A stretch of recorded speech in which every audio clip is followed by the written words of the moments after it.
أعوذ بالله من الشيطان الرجيم. بسم الله الرحمن الرحيم. اور اصل میں حضرت حسین کے قاتل وہ کوفی ہیں، وہ بزدل، وہ منافق جنہوں نے بیعت کر کے بیعت توڑی۔ اس کے بعد واقعہ ہرہ بھی ہوا جو واقعہ کربلا سے بھی بعض اعتبارات سے زیادہ بھیانک اور زیادہ گھناؤنا واقعہ ہے۔ بنو امیہ کی تاریخ ہے جس کو لوگ جانتے ہی نہیں۔ مدینہ کے کچھ لوگوں نے بغاوت کی اور انہوں نے اس کے خلاف فوج بھیجی، اور فوج کو جب مدینہ فتح کر لیا 3 دن کے لیے حلال کر دیا، جو چاہو کرو، یہاں جسے چاہو مارو، جسے چاہو لوٹو، جس کا گھر چاہو برباد کرو، جس عورت کو چاہو ریپ کرو۔ اور یہ مدینہ النبی کے اندر ہوا۔ تو کاٹ کھانے والی ملوکیت کے اندر بہت سے واقعات ہوئے۔ عبداللہ ابن زبیر کھڑے ہوئے، انہوں نے حکومت قائم کی تھی، لیکن یہ کہ وہ تو 6 سال کے لیے کامیاب بھی رہے، ایک حکومت قائم کی، بنو امیہ کے ہاتھ پر بیعت نہیں کی، بالآخر ان کی حکومت بھی ختم ہو گئی۔ پھر حضرت زید کھڑے ہوئے، انہوں نے بغاوت کی، وہ بھی ناکام رہ گئے۔ پھر بنو عباس میں کھڑے ہوئے حضرت نفس زکیہ، حضرت حسن رضی اللہ تعالیٰ عنہ کی اولاد میں سے، وہ بھی ناکام ہو گئے، شہید ہو گئے۔ انہوں نے عوام کو ایسا کھڑا کیا ہے کہ 20,000 سے لے کر 30,000 کے درمیان انسانوں نے جانیں دے دی۔ عورتوں کے جلوس نکلے، شیرخوار بچہ گود میں ہے عورت کے، اور گولی کھا رہی ہے، مر رہی ہے، گر رہی ہے۔ اب سوچئے زندگی کتنی عزیز ہوتی ہے، اور شیرخوار بچے کے لیے ماں کی جو زندگی ہے، اس ماں کو اپنی زندگی کتنی عزیز تر ہوگی کہ اپنے لیے نہیں تو اس بچے کے لیے مجھے جینا ہے، لیکن نہیں، گولیاں کھائیں گری۔ یہ جذبہ انہی میں ہے۔ واقعہ یہ ہے کہ اہل سنت کے اندر یہ جذبہ نہ ہونے کے برابر ہے۔ یہ میں واشگاف الفاظ میں کہہ رہا ہوں۔ پورے عالم اسلام میں صرف شیعہ ایران ایسا نکلا ہے کہ جس نے بادشاہت کا خاتمہ کیا، باقی سعودی عرب میں بادشاہت بیٹھی ہوئی ہے، ڈٹ کر بیٹھی ہوئی، اربوں ڈالر کا ایک محل بنتا ہے ان بادشاہوں کا، اور سنی سن ہے، سن۔ کوئی ایک شخص کا کارنامہ، وہ یہودی فتنہ گر، وہ روح مزدق کا بروز، ہر تباہ ہونے کو ہے اس کے جنوں سے تار تار۔ اسی طرح وہ عبداللہ ابن سبا یہودی فتنہ گر۔ آج اہل تشیع میں سے بعض حضرات کہتے ہیں کہ یہ عبداللہ ابن سبا یہ تو افسانوی شخصیت ہے، اس کی حقیقت کوئی تھی ہی نہیں، حالانکہ ان کی اپنی کتاب میں رجال کشی کے اندر اس کا ذکر موجود ہے۔ اور یہ بھی موجود ہے کہ حضرت علی رضی اللہ تعالیٰ عنہ نے اپنے عہد خلافت میں اسے زندہ جلوایا ہے۔ اس کی وجہ کیا تھی؟ یہ آیا مدینے کے اندر اسلام کا لبادہ اوڑھ کر، اس نے چند عقیدوں کی اشاعت شروع کی۔ سب سے پہلے حضرت علی تو خدا ہیں، گاڈ انکارنیٹ، اوتار کا تصور، جیسے ہندوؤں میں ہے رام چندر جی خدا کا اوتار، اور عیسائیت میں بھی پہلے گاڈ انکارنیٹ کا تصور تھا کہ حضرت مسیح خدا کا اوتار ہے، انکارنیشن آف گاڈ۔ تو اس نے کہا کہ حضرت علی تو خدا کا اوتار ہے، خدا ہے۔ نمبر 2، اس نے کہا کہ ہر نبی کا ایک وصی ہوتا ہے جس کے حق میں وہ وصیت کرتا ہے، تو حضور صلی اللہ علیہ وسلم کے وصی حضرت علی ہیں، لہذا خلیفہ تو اول روز سے حضرت علی ہیں، حضرت ابو بکر، حضرت عمر، حضرت عثمان یہ تو غاصب ہیں، اور حضرت عثمان کی خلافت تھی اس وقت تو خاص طور پر۔ پھر اس نے جو قبائلی عصبیت تھی اسے بھڑکایا۔ پرانی جو عصبیت چل رہی تھی قریش کے اندر، وہ 2 گھرانے ایک دوسرے کے مد مقابل تھے۔ دیکھیے، ایک ہوتا ہے قبیلہ، ایک ہوتا ہے گھرانہ۔ ہمارے پنجاب میں ایک قبیلہ ہے وٹو قبیلہ، اس کے گھرانے بہت سے، مانے کے، لالے کے، سجے کے، شامد کے، یعنی کوئی لالا تھا ان میں سے بڑا، ان کے بیٹے ہو گئے لالے کے، ان کی اولاد، خاندان یہ کہلاتے ہیں۔ قبیلہ ایک، یہ وٹو قبیلہ۔ تو قبیلہ تھا قریش، اس میں گھرانے بہت تھے، بنو ہاشم، بنو امیہ، بنو تیم، بنو عدی، یہ بہت سے گھرانے تھے۔ تو چوٹی کے 2 گھرانے جو تھے وہ بنو ہاشم اور بنو امیہ، ان کے درمیان چپقلش تھی، مقابلہ، مسابقت، اور یہ مسابقت فی الخیر بھی ہوتی تھی۔ اگر انہوں نے غریبوں کو کھانے کھلائے ہیں تو ہم ان سے بڑھ کر کھلائیں گے، اگر وہ حاجیوں کی خدمت کرتے ہیں تو ہم ان سے بڑھ کر کریں گے۔ تو ان کے اندر یہ مسابقت خیر بھی تھی، لیکن چپقلش تھی کہ کوئی ہم سے آگے نہ نکل جائے، وہ سمجھتا تھا وہ آگے نہ نکل جائے۔ اس شخص نے اس پرانی عصبیت کو تازہ کیا کہ حضور تو بنو ہاشم میں سے تھے، لہذا خلافت حق ہے بنو ہاشم کا، یہ غاصب ہے۔ اس سے پہلے دو خلفاء جو تھے وہ نہ بنو ہاشم سے تھے نہ بنو امیہ سے تھے. حضرت ابو بکر بنو تیم میں سے تھے، چھوٹا قبیلہ تھا. حضرت عمر بنی عدی میں سے تھے، وہ بھی چھوٹا قبیلہ تھا. یہ حضرت عثمان پہلے خلیفہ جو بنو امیہ میں سے تھے، جن کی پرانی چپکلش بنو ہاشم سے تھی. اب اس کو موقع مل گیا کہ پرانی قبائلی عصبیت کو بھڑکائے. یہ ہے اصل میں اس فتنے کا پس منظر عبداللہ ابن سبا نے جو آ کر پھیلایا ہے. اور اس کی تفصیل میں اس وقت میں نہیں جا سکتا، کیسے یہ فتنہ پروان چڑھا، کیا انہوں نے اسٹریٹجی اختیار کی کہ یہ کیا کرتے تھے، گروہ بنا کر بھیجتے تھے لوگوں کو. کوفے میں جاؤ تو وہاں پر دمشق کے گورنر کے خلاف اور مصر کے گورنر کے خلاف الزامات لگاؤ، اس نے یہ کیا، وہ غبن کر گیا، وہ یہ کر گیا، وہ خیانت کر رہا ہے، وہ رشتہ داروں کو پال رہا ہے. اور عثمان کے خلاف بھی تقریریں کرو رضی اللہ تعالیٰ عنہ. دمشق میں جاؤ تو کوفے کے گورنر کے خلاف، کیونکہ دمشق کے گورنر کے خلاف بات کرو گے تو لوگوں کو معلوم ہوگا کہ یہ جھوٹ بول رہے ہیں. لیکن یہ کہ وہاں تو تم بات کرو کوفے کے گورنر کے خلاف اور مصر کے گورنر کے خلاف اور حضرت عثمان کے خلاف. مصر میں جاؤ تو بات کرو کوفے کے اور شام کے گورنر کے خلاف اور حضرت عثمان کے خلاف. یہ انہوں نے ایسا اٹھایا. اور اس زمانے میں آپ کو معلوم ہے ذرائع رسل و رسائل تھے نہیں، نہ اس فتنے کی پتہ چل سکا جب تک کہ وہ فتنہ جو ہے پوری طرح برگ و بار لا کر تراور درخت نہیں بن گیا.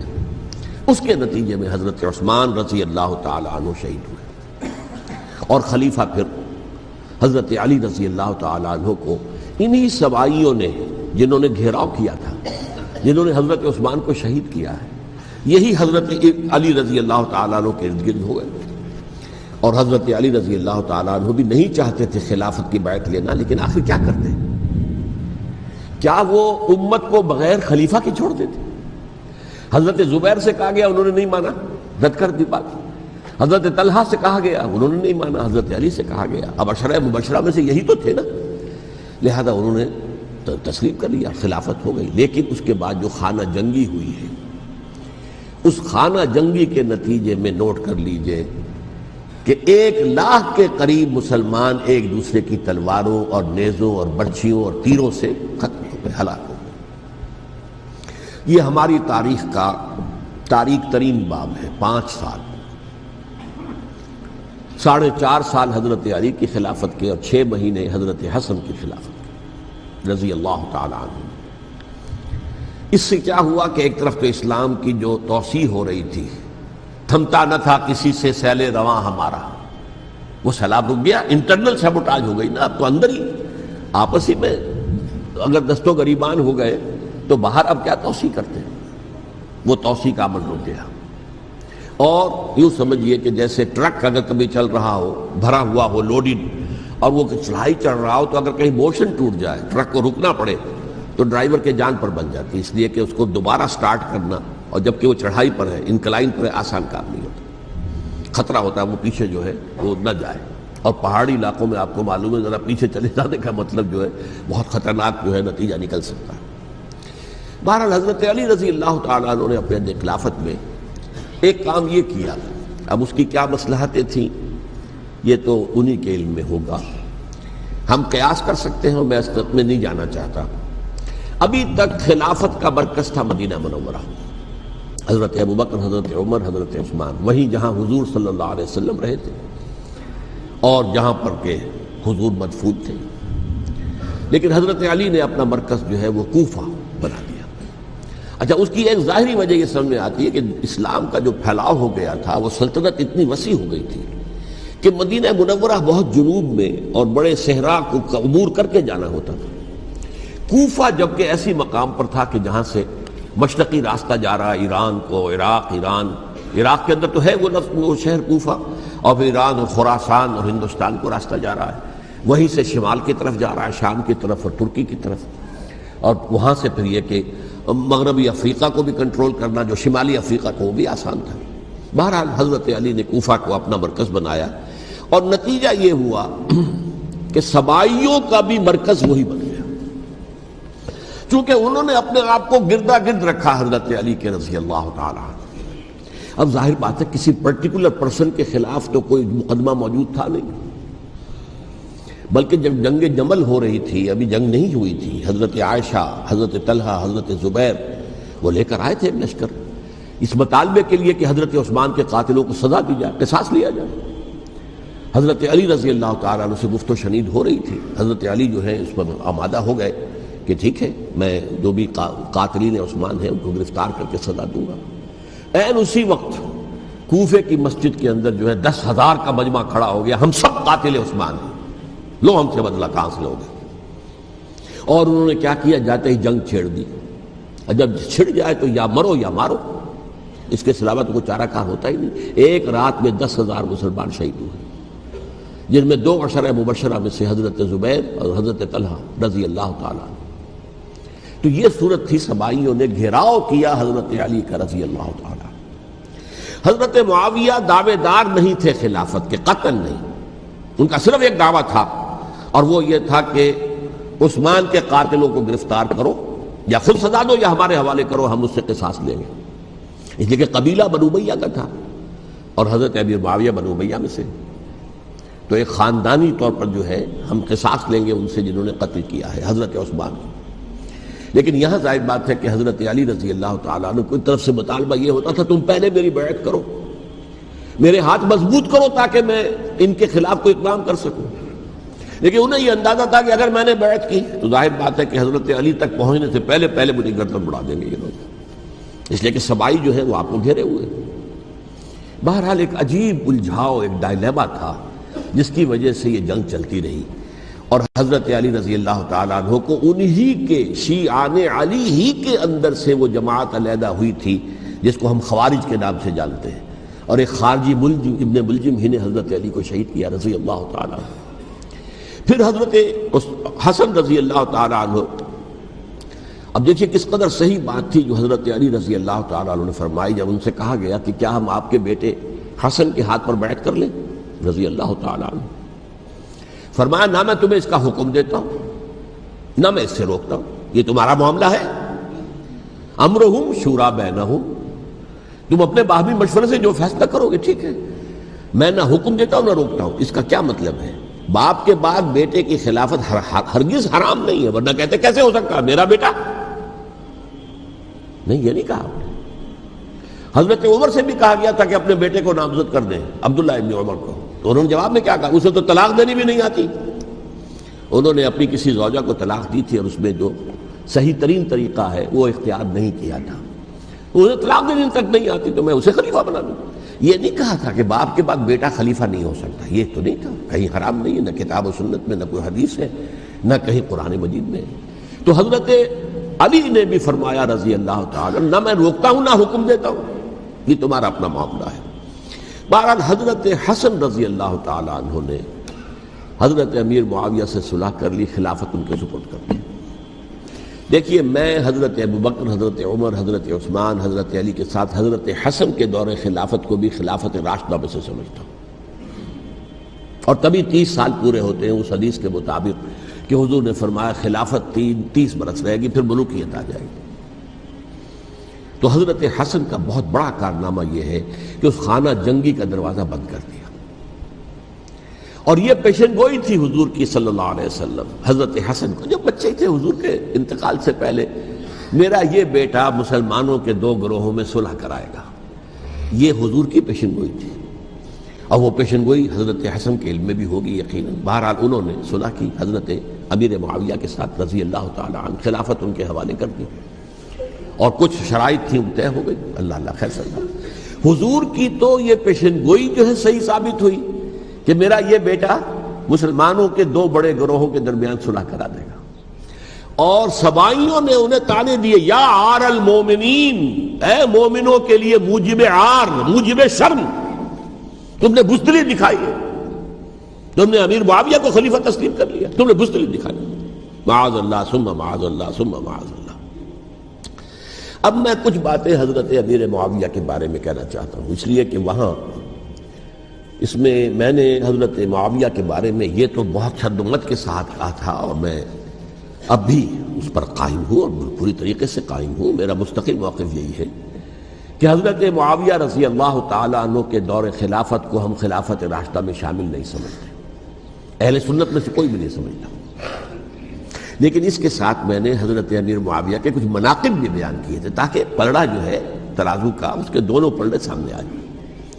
لیکن یہ کہ وہ حصہ میرے اس بیان کا نکال دیا گیا، ختم کر دیا گیا. یہ میں نہیں جانتا کہ اس میں کیا مصلحت دیکھی گئی ہے. اس میں تو کسی کے لیے کوئی معاملہ ایسا نہیں تھا کسی کے جذبات کو جو ہے وہ ٹھیس پہنچانے والا. کیونکہ میں نے کہا وہ خلیفہ راشد نہیں تھے، صاف میں نے کہا، بلکہ وہ دور ملوکیت کا آغاز ان سے ہو گیا ہے. بلکہ جب ایک صاحب نے یہ کہا کہ کربلا کے بعد سے دور ملوکیت آ رہی تھی، تو میں نے کہا نہیں جناب، دور ملوکیت تو 20 سال پہلے پوری ہو چکی تھی، شروع ہو چکی تھی. حضرت امیر معاویہ کے بھی 20 سال جو ہے وہ دور ملوکیت میں شمار ہوتے. انہیں کسری العرب بھی کہا گیا، عرب کے کسریٰ، جو شہنشاہ ایران کا خطاب تھا. حضرت معاویہ رضی اللہ تعالیٰ عنہ کو کسری العرب کہا گیا، عرب کا کسریٰ یہ. لیکن دوسری طرف یہ ہے کہ وہ صحابی رسول ہے رضی اللہ تعالیٰ، حضور کے برادر نسبتی بھی ہیں، حضور کے سالے ہیں. ان کی ہمشیرہ ام حبیبہ حضور کی زوجہ محترمہ ہے، ام المومنین ہے ام حبیبہ رضی اللہ تعالیٰ عنہ. پھر کس قدر معتمد علیہ تھے حضور کے کہ کاتبان وحی میں شامل تھے. وحی کی کتابت کرنے والے چند لوگ تھے جنہیں کہ حضور کہتے تھے کہ اب یہ آیت لکھ لو. ان میں سے ایک امیر معاویہ بھی رضی اللہ تعالیٰ. تو بڑے توازن کی ضرورت ہے. دیکھیے صحابہ کرام کا جہاں تک تعلق ہے، اہل سنت کا موقف یہ ہے کہ صحابہ کلہم عدول، صحابہ سب کے سب نیک نیت ہیں، اور ان کی روایت جو ہے قبول کی جائے گی، رد نہیں کی جائے گی، ان پر کوئی جرح و تعدیل نہیں ہوگی. اس لیے کہ ان کا تزکیہ محمد رسول اللہ صلی اللہ علیہ وسلم نے کیا تھا. لہذا یہ تو ہو سکتا ہے کہ کسی صحابی سے کوئی خطا ہو جائے، لیکن وہ خطا اجتہادی ہوگی، نیت کی خطا نہیں ہوگی، نیت کی غلطی نہیں ہوگی. اگر کسی صحابی کی نیت پر حملہ کیا جائے تو یہ اصل میں طعن ہے، حملہ ہے حضور پر کہ وہ تربیت دے نہیں سکے اپنے ساتھیوں کو. معاذ اللہ ثم معاذ اللہ ثم معاذ اللہ، وہ تزکیہ کر ہی نہیں سکے. 3 جگہ جو قرآن میں آیا ہے یتلو علیہم آیاتہ ویزکیہم، تو کیا تزکیہ کیا؟ اگر ان کے قریب ترین ساتھی جو تھے، اگر ان کے اندر بھی بدنیتی تھی اور دنیا کی طلب تھی اور دنیا کے اندر اقتدار حاصل کرنے کا جذبہ تھا، تو پھر کیا تزکیہ کیا؟ معاذ اللہ ثم معاذ اللہ. لہذا صحابہ سب کے سب عدول ہیں، اور ان سے اختلاف ممکن ہے، لیکن ان کی نیت پر حملہ نہیں ہو سکتا. تو حضرت امیر معاویہ کی شخصیت ایک چیز ہے، آپ کا دور خلافت دوسری چیز ہے. شخصیت کے اعتبار سے صحابی رسول ہیں، برادر نسبتی ہیں حضور کے صلی اللہ علیہ وسلم. اور پھر یہ کہ اس قدر معتمد علیہ ہے صحابہ میں سے کہ وہ کاتبان وحی، یہ عام آدمی کے کرنے کا کام نہیں تھا جو وحی کی کتابت کرے، اللہ کے کلام کی. البتہ یہ ہے کہ جیسا کہ میں نے عرض کیا، ان کا دور خلافت راشدہ نہیں ہے، وہ ملوکیت کا دور ہے. یہ میں نے جیسا کہ عرض کیا، میں نے ایک صاحب نے جب یہ کہا کہ ملوکیت شروع ہو رہی تھی، میں نے کہا شروع نہیں ہو رہی تھی، ملوکیت تو 20 سال پہلے شروع ہو چکی تھی. اسی طریقے سے ایک صاحب نے کہا تھا کہ اسلام کو قائم کرنے کے لیے حضرت حسین میدان میں آئے. میں نے کہا یہ بھی غلط ہے، اسلام تو 60 سال پہلے قائم ہو چکا تھا. نبی اکرم صلی اللہ علیہ وسلم کے دستے مبارک سے اسلام قائم ہو گیا. جاء الحق وزهق الباطل ان الباطل کان زهوقا. پھر 30 برس تک وہ کامل شکل کے اندر قائم رہا. تو اسلام جو ہے وہ جو ہے در حقیقت اب قائم کرنے والی بات نہیں تھی. البتہ اس کے اندر زوال شروع ہو گیا تھا. اس زوال کے عمل کو روکنے کے لیے حضرت حسین میدان میں آئے. یہ ایک چیز کو صحیح تاریخی پرسپیکٹو میں رکھنا. تو جس طرح سے دین کو قائم کرنے کے لیے دیکھیے قائم تو کیا محمد رسول اللہ صلی اللہ علیہ وسلم والذین معہ رضی اللہ تعالیٰ عنہ، انہوں نے کیا تھا. ہاں اب جو ہے وہ اپنی اس شاندار حیثیت سے نیچے گرنے لگا تھا. وہ میں بعد میں عرض کروں گا کہ میں نے اسے کیا عرض کیا تھا کہ یہ اس زوال کو روکنے کے لیے کسی طریقے سے یہ اپنی اصل حقیقت میں قائم رہے. یہ حضرت حسین رضی اللہ تعالیٰ عنہ کے سعی تھے. اچھا، حضرت امیر معاویہ کے جو 20 سال ہیں وہ پورے امن، سکون، اطمینان، کوئی جھگڑا، کوئی فساد، کوئی اختلاف، کوئی باہمی خاندانی، کچھ 20 سال. یہ بھی تاریخ کی بڑی چشم کشا حقیقت ہے جو عام طور پر لوگوں کے علم میں نہیں ہے. سبائی بھی دبکے رہے. حضرت امیر معاویہ کی حکومت اتنی مضبوط تھی، کنٹرول، کہ ان کو کچھ سر اٹھانے کا موقع نہیں ملا. موجود تھے، دبکے رہے. جیسا کہ میں نے کہا ریولوشن کے آخری مرحلے پر آ کر جو مخالفین ہیں وہ دب جاتے ہیں کہ پھر دیکھیں گے موقع ملے گا تو پھر لیں گے ان سے حساب کتاب. 20 سال رہے ہیں پورے امن کے، 10 سال کے بعد یعنی درمیان میں ہے حضرت امیر معاویہ کا عہد خلافت، ایک صحابی جو کہ بزرگ صحابہ میں سے ہیں، مغیرہ ابن شعبہ رضی اللہ تعالی عنہ، وہ آتے ہیں اور وہ کہتے ہیں کہ دیکھیے امیر المومنین، کتنی بڑی خانہ جنگی رہی تھی مسلمانوں کی آپس میں، اور اب بھی اگر آپ کسی کو نامزد کیے بغیر چھوڑ گئے امت کو تو پھر خانہ جنگی ہو جائے۔ 1 لاکھ اس وقت جو ہے وہ ہلاک ہوئے تھے، نہ معلوم اب کتنے ہلاک، لہذا آپ اپنی زندگی ہی میں نامزد کر دیجئے کسی کو خلیفہ، ولی عہد بنا دیجئے۔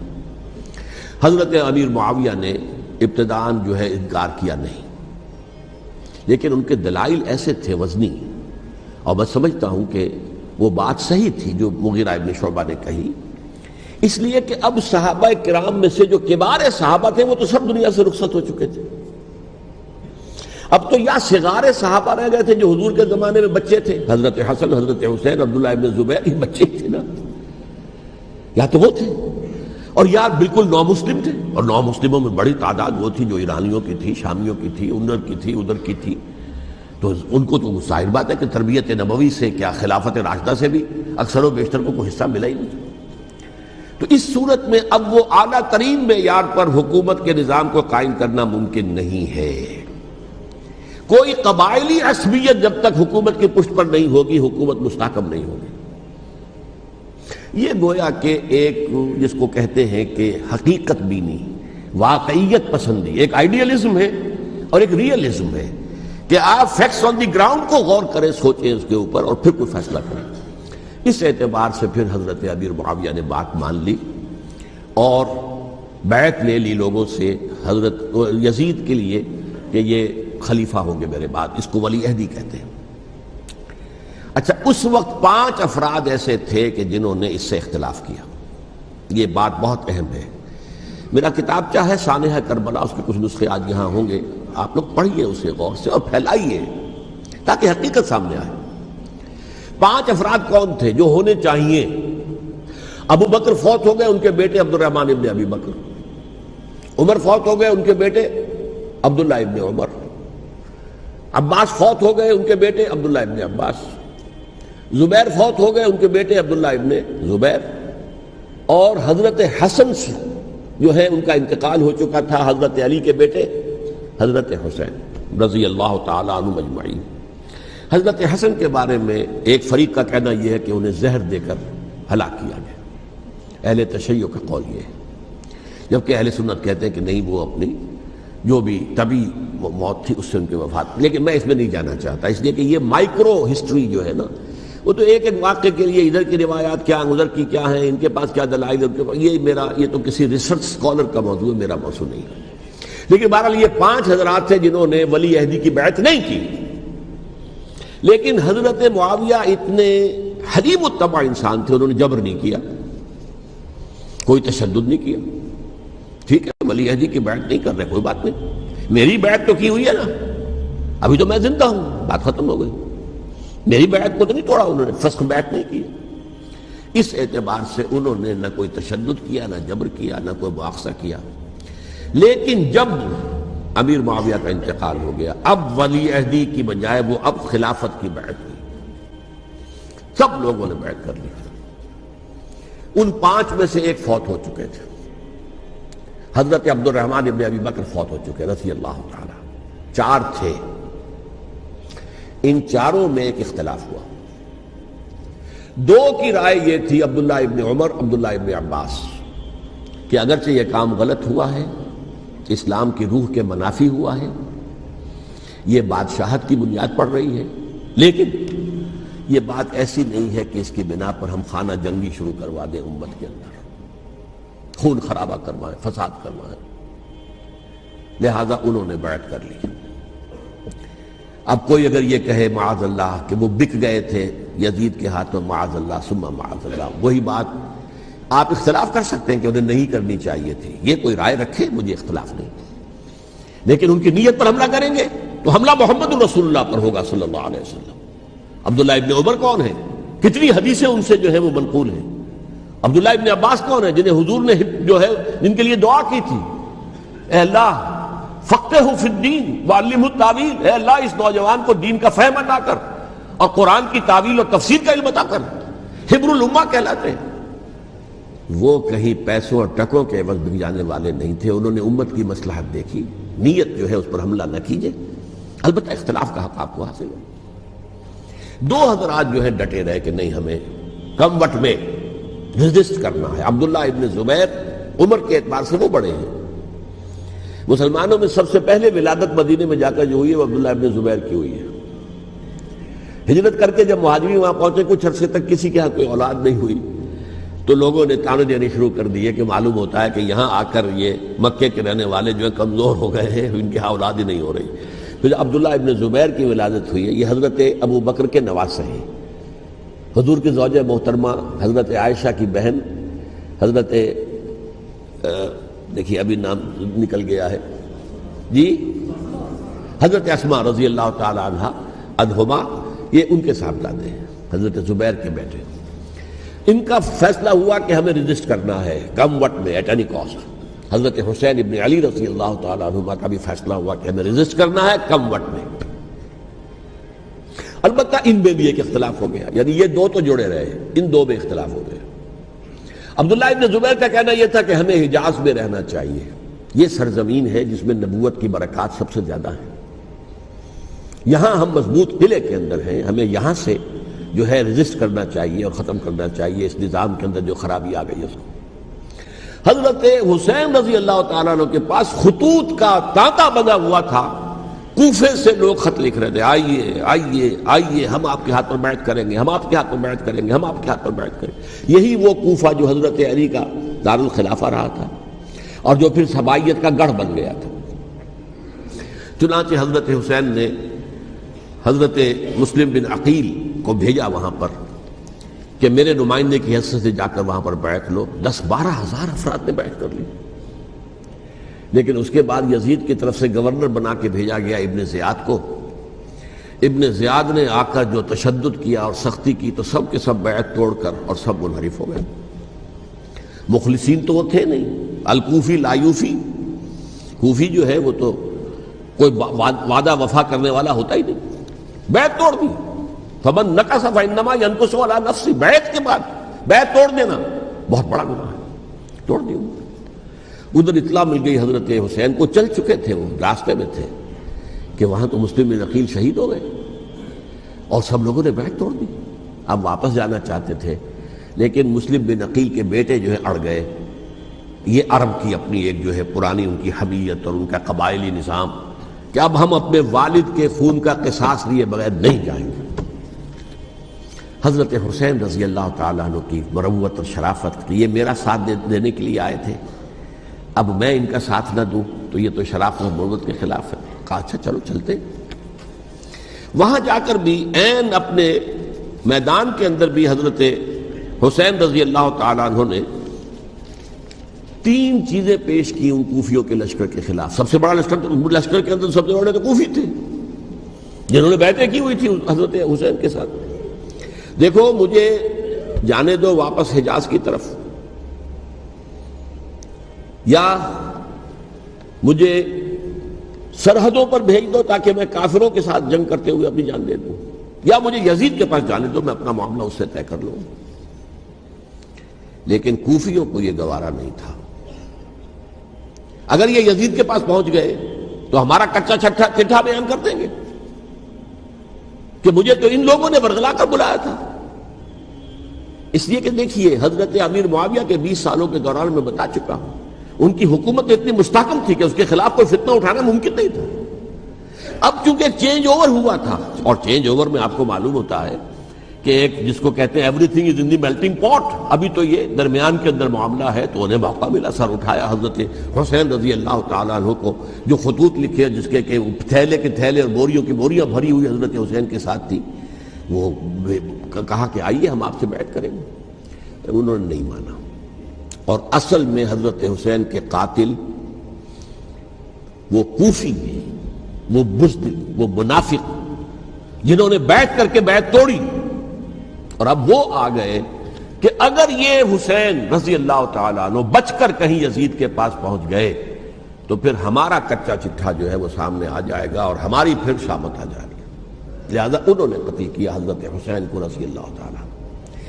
ایک بات جو علامہ ڈاکٹر قلب صادق نے فرمائی، اور میرے علم میں یہ بات پہلے نہیں تھی، وہ یہ کہ حضرت حسین کے قتل کا فتویٰ ایک بہت بڑے مفتی نے دیا تھا۔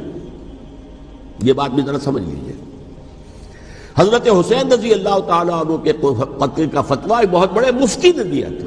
کیوں دیا تھا؟ اس لیے کہ حضور کی احادیث موجود ہیں کہ جب ایک شخص کی ایک خلیفہ کی بیعت ہو جائے تو دوسرا اگر کھڑا ہو تو اسے قتل کر دو، کھلی حدیث۔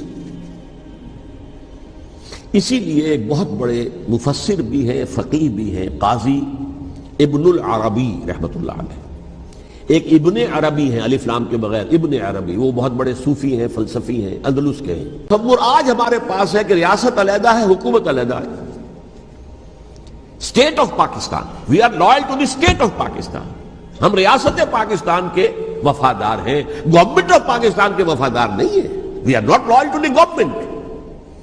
گورنمنٹ تو کبھی بے نظیر کی تھی، ہم اس کے خلاف تحریک چلا رہے تھے، یا کبھی کسی اور کی تھی، اس کے خلاف تحریک چل رہی ہے، یا کبھی ضیاء الحق کی تھی، اس کے خلاف تحریک چل رہی ہے۔ گورنمنٹ کو بدلنا تو عوام کا حق ہے، آج، اس وقت نہیں تھا، اس وقت ریاست اور حکومت کا کوئی فرق نہیں تھا، لہذا جو حکومت سے اختلاف کرے گویا کہ باغی ہے۔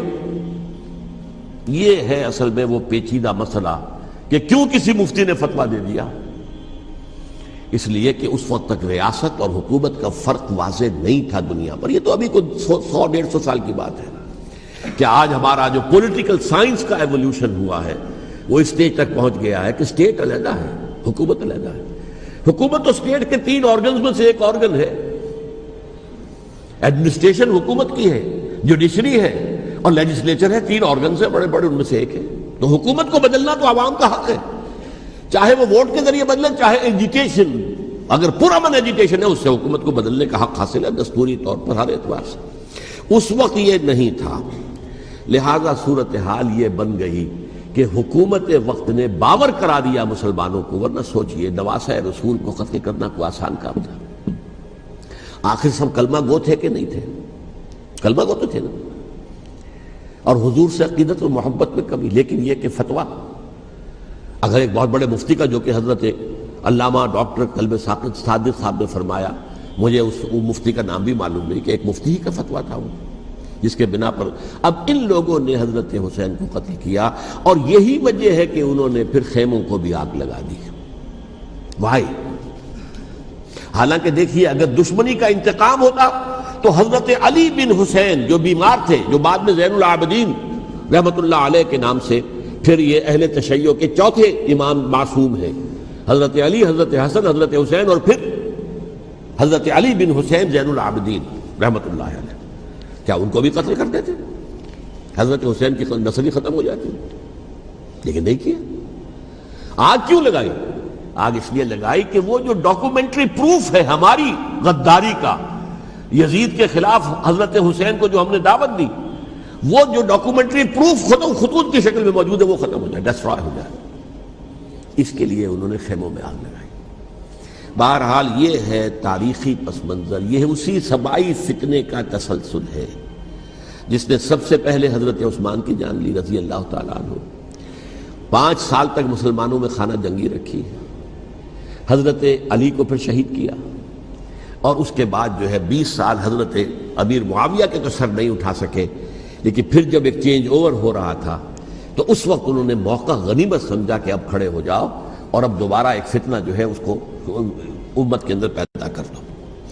اچھا، اس معاملے میں ایک بات جو میں نے وہاں کہی کہ ہمارے ہاں شاعرانہ جو مبالغہ آمیزی ہے، یہ میری گفتگو کا حصہ انہوں نے حذف کر دیا ہے، اور میں نے ایک سنی شاعر، بہت بڑے عالم، جن کے حوالے سے آج بھی میری تقریر ہوگی خالق دینہ ہال میں، مولانا محمد علی جوہر کے ایک شعر کے حوالے سے کہا کہ قتل حسین اصل میں مرگ یزید ہے، اسلام زندہ ہوتا ہے ہر کربلا کے بعد۔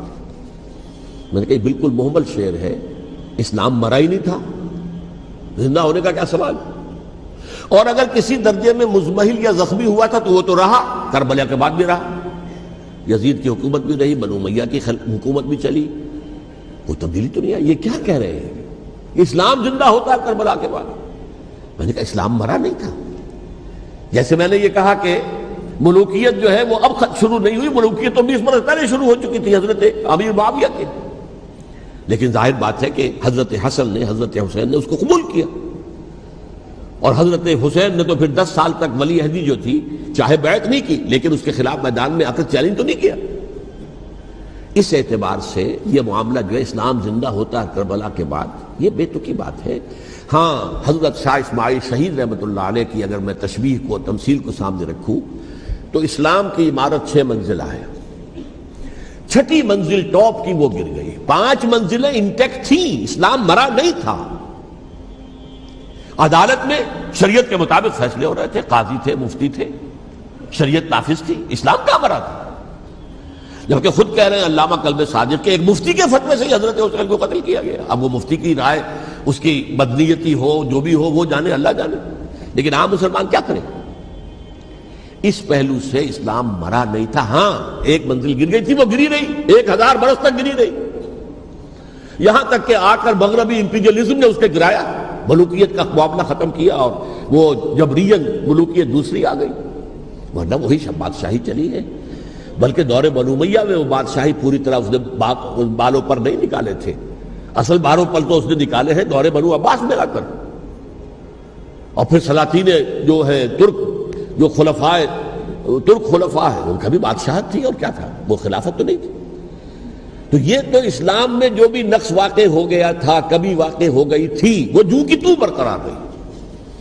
اس کو بھی تسلیم کیا. میں اللہ کا شکر ادا کر کے کہتا ہوں کہ دونوں حضرات، دونوں شیعہ دانشور اور بڑی اعلیٰ سطح کے جو شیعہ عالم تھے، انہوں نے اس بات کو تسلیم کیا اور میری اس بات کو چیلنج نہیں کیا.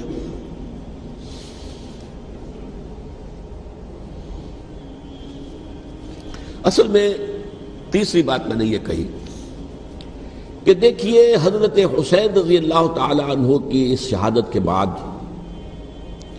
اس کے بعد واقعہ حرہ بھی ہوا، جو واقعہ کربلا سے بھی بعض اعتبارات سے زیادہ بھیانک اور زیادہ گھناؤنا واقعہ بنو امیہ کی تاریخ ہے، جس کو لوگ جانتے ہی نہیں.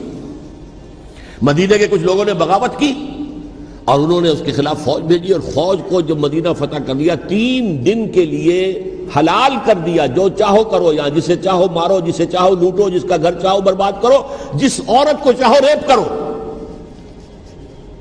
اور یہ مدینہ النبی کے اندر ہوا ہے. تو کاٹ کھانے والی ملوکیت کے اندر بہت سے واقعات ہوئے. عبداللہ ابن زبیر کھڑے ہوئے، انہوں نے حکومت قائم کی تھی، لیکن یہ کہ وہ تو 6 سال کے لیے کامیاب بھی رہے، ایک حکومت قائم کی، بنو امیہ کے ہاتھ پر بیعت نہیں کی، بالآخر ان کی حکومت بھی ختم ہو گئی. پھر حضرت زید کھڑے ہوئے، انہوں نے بغاوت کی، وہ بھی ناکام رہ گئے. پھر بنو عباس میں کھڑے ہوئے حضرت نفس زکیہ، حضرت حسن رضی اللہ تعالیٰ عنہ کے اولاد میں سے، وہ بھی ناکام ہو گئے، شہید ہو گئے. پھر یہ سمجھ لیا گیا کہ اب یہ جہاں تک 6ٹھی منزل ہے وہ تو دوبارہ تعمیر نہیں ہو سکتی. یہ تو جس کی لاٹھی اس کی بھینس، جس کے پاس طاقت ہوگی اس کی حکومت ہوگی، جس کا قبیلہ زیادہ قوی ہوگا، جس قبیلے میں زیادہ عصبیت ہوگی، مضبوط ہوگا، متحد ہوگا، طاقتور ہوگا، اسی کی حکومت ہوگی. البتہ اس کے نیچے لوگوں کے اخلاق کی اصلاح کرو. صوفیاء کرام نے وہ کام اپنے ذمے لیا، اور بالکل وہی کام ہے کہ جو ائمہ اہل بیت کرتے رہے. حضرت حسن کی اولاد میں پھر حضرت علی بن حسین رضی اللہ تعالی، حضرت حسین کی اولاد میں پھر امام محمد باقر، امام محمد جعفر صادق، اور اس کے بعد بھی 5 اور. کسی نے بغاوت نہیں کی. جیسے علماء کرام کام کر رہے تھے اور جیسے صوفیاء کرام کام کر رہے تھے، ایسے ہی وہ مسلمانوں کی علمی تربیت، روحانی تربیت و تزکیہ کر رہے تھے. کسی نے حکومت کو چیلنج نہیں کیا.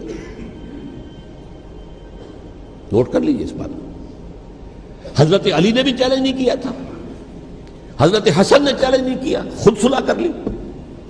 تو ائمہ اہل بیت جو 12 یہ گنتے ہیں، جن میں سے آخری جو ہے حضرت مہدی کو تو ابھی ظاہر ہونا ہے، ان کے عقیدے کے مطابق وہ روح پوش ہیں، وہ ظاہر ہوں گے. لیکن 11 حضرات کے بارے میں یہ کہ حضرت حسین کے سوا کسی نے بھی چیلنج نہیں کیا وقت کے نظام، اور حضرت حسین نے بھی اس مغالطے پر کیا کہ کوفی ساتھ دیں گے، اور یہ موقع ہے کہ یہ جو چھٹی منزل اسلام کی گر گئی ہے اسے دوبارہ تعمیر کر دیا جائے۔ انہوں نے خلافت کا دعویٰ نہیں کیا تھا، یہ انہیں عوام کو مغالطے میں مبتلا کیا گیا کہ یہ خلافت کا مدعی ہو کر سامنے آیا۔ جیسا کہ میں نے آپ سے کہا تھا، امیر معاویہ نے حضرت علی کے عہد خلافت میں کبھی خلافت کا دعویٰ نہیں کیا، مدعی خلافت نہیں تھے وہ تو یہ کہتے تھے کہ قاتلان حسین جو ہے، قاتلان عثمان کو سزا دو، قصاص دو، بس۔ اسی طرح حضرت حسین نے بھی، اب دیکھیے اس ضمن میں اس میں کوئی شک نہیں ہے، حضرت حسین رضی اللہ تعالی عنہ کی جو شہادت ہوئی ہے، ان کے ساتھیوں کی، اعزاء و اقارب کی، تاریخ انسانی میں یہ عزم، ہمت، شجاعت، مثابرت، صبر، استقلال، استقامت، اس کی بہت روشن مثال ہے، بہت روشن مثال ہے، بہت روشن مثال ہے، لیکن اس سے تاریخ کی رفتار پر کوئی اثر نہیں پڑا۔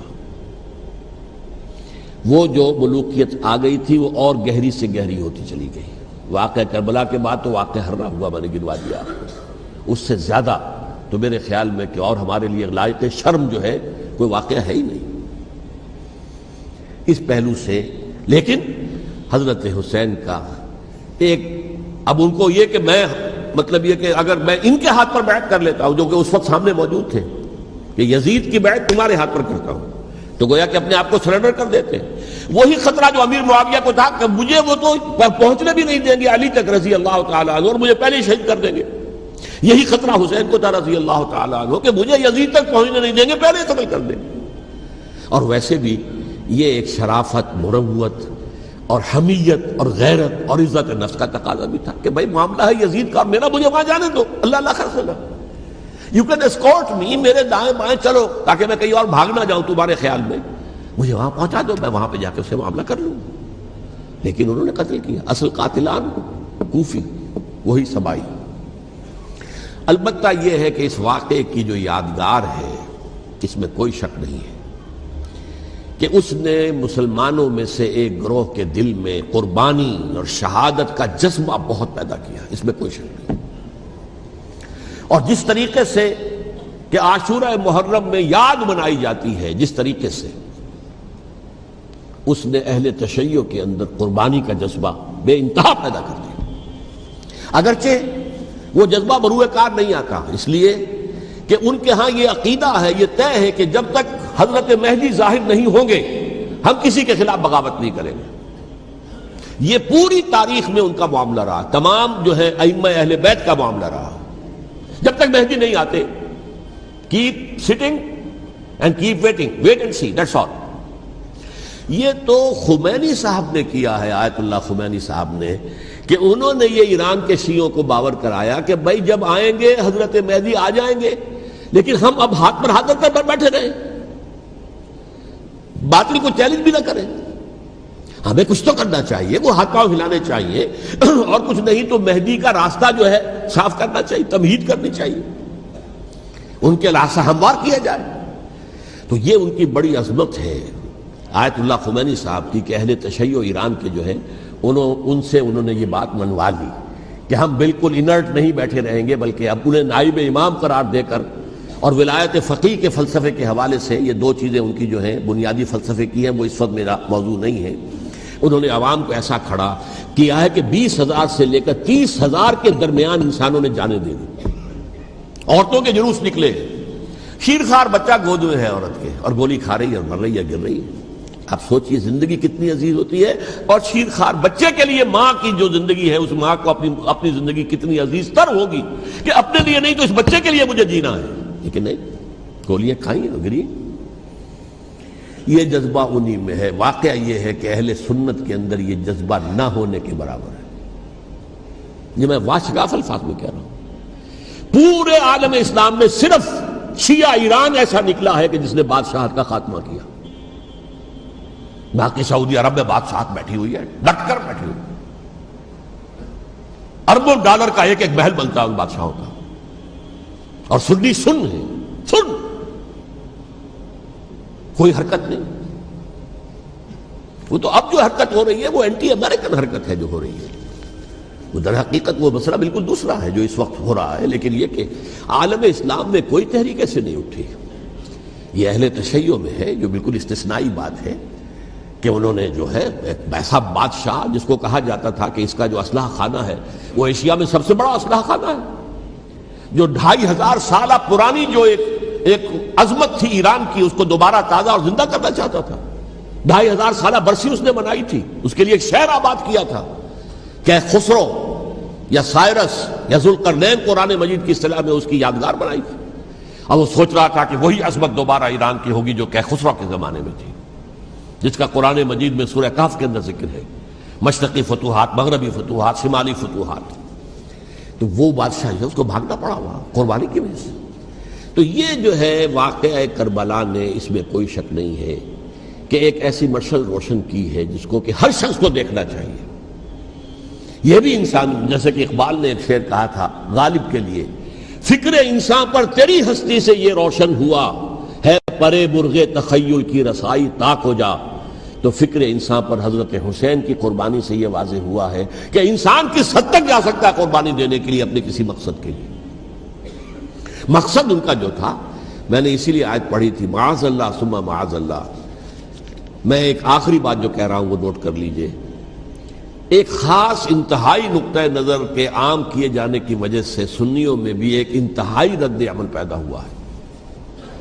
ایکسٹریم رائٹسٹ سنیز، اگر ایک طرف سے حملہ کیا گیا ہے حضرت عثمان کی نیت پر، ان کو خیانت کا الزام لگایا گیا، ان پر اقربا پروری کا الزام لگایا گیا، حضرت ابو موسیٰ شریف پر خیانت اور غداری کا الزام لگایا گیا. یہ ساری چیزیں اگر صحابہ کرام کے اوپر ہوئی ہیں، امیر معاویہ پر، امیر اور عمرو بن العاص پر، تو جواب میں کچھ لوگ کھڑے ہو گئے. حضرت علی وہ اقتدار کے طالب تھے، معاذ اللہ ثم معاذ اللہ ثم معاذ اللہ. یہ اہل سنت کا موقف نہیں ہے. حضرت حسین اقتدار کے طالب تھے، ہرگز نہیں، ہرگز نہیں، ہرگز نہیں.